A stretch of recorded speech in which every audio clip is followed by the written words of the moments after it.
किशोर कुमार गांगुली जो कि मशहूर सिंगर है, पैदा हुए थे खंडवा में। वैसे तो हैं वो कलकत्ता वाले, लेकिन बंगाली होते हुए भी खंडवा मध्य प्रदेश में एक ऐसी जगह है जहाँ पर वो बस गए थे। हिंदी तो उनकी ज़बरदस्त हो ही गई थी, क्योंकि बड़े भाई अशोक कुमार और अनूप कुमार जो है बड़े बड़े महान सितारे थे। हिंदी तो अच्छी होनी थी मध्य प्रदेश में, लेकिन बचपन में उनकी आवाज़ ऐसी नहीं थी। क्या आप जानते हैं कि आवाज़ कैसे बदली और इतनी खूबसूरत कैसे हो गई?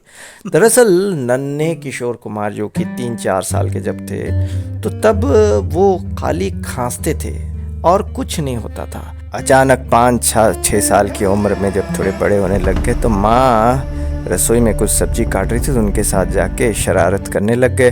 बोले कि माँ मुझे ये चाहिए। माँ ने कहा नहीं नहीं बेटा, ये नहीं दे सकती हूँ मैं, जाओ बेटा वहाँ खेलो। उसके बाद नन्हे किशोर कुमार वहाँ से भागे और भागते भागते छुरी उन्होंने अपनी टांगों पर गिरा दी, और उनकी जो वृद्धांगुली है, यानी कि जो थंब है, पाँव का जो थंब है, उस पे गिर गई छुरी और वो कट गया। जैसे ही थंब कटा तो खून निकलना शुरू हो गया और ज़ोर ज़ोर से किशोर चिल्लाने लग गए। नन्हे किशोर कुमार का चिल्लाना चीखना देख के माँ भी परेशान हो गई। पिताश्री जो वकील थे वो भी परेशान हो गए। दवा दारू किया, लेकिन उन दिनों में कोई ख़ास दवाई नहीं थी, तो ठीक नहीं होता था। उतने में अशोक कुमार साहब आते हैं कलकत्ते से। कॉलेज में पढ़ाई कर रहे थे ना, तो छुट्टी में आते हैं, तो कहते हैं, वो तो होम्योपैथी डॉक्टर थे, उसकी पढ़ाई कर रहे थे इनफैक्ट। तो उन्होंने कहा कि माँ इनकी दवाई नहीं करवाई। अरे किशोर रो रहा है, क्या करेगा ये?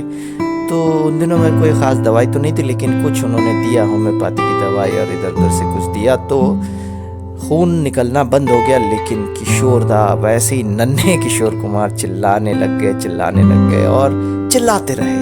पूरी रात चिल्लाए और चिल्लाते चिल्लाते खांसते खांसते उनकी आवाज़ ठीक हो गई और आवाज़ में एक निखार आ गई।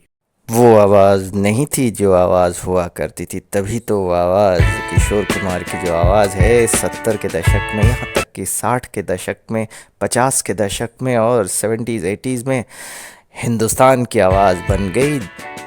आज भी जिसकी आवाज़ को पूरी दुनिया सलाम करती है, उसका नाम है किशोर कुमार। सोचोगे जब मेरे बारे में तन्हाइयों में, फिर जाओगे और भी मेरी परछाइयों में। वो दिल मचल जाएगा, प्यार हो जाएगा। दिलबर मेरे कब तक मुझे ऐसे ही तड़पाओगे?